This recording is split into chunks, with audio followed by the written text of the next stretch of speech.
Today interaction is important because the Joint Business Council is not meant to be a ceremonial body. It is meant to be a practical.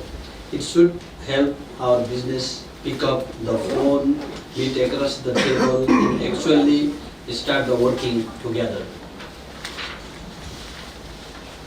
Let me briefly take you back to April 2024, the visit of His Highness, the Amir of the State of the Qatar, Sheikh Tamim bin Hamad Al Thani, to Nepal was a turning point. The agreements signed during that visit, including the decision to establish this Joint Business Council, sent a very clear signal.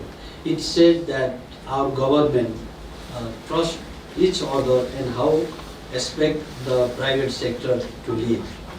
So the real question before us today is the simple: how do we make this council useful for both sides, our members and ours?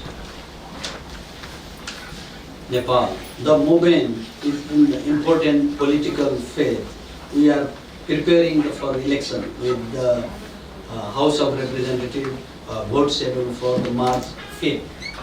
I want to say this clearly and confidently: Nepal is moving toward gather the political stability. Democratic processes are active, institutions are functioning, and there is a strong public demand for economic performance and good governance for the investor that matters.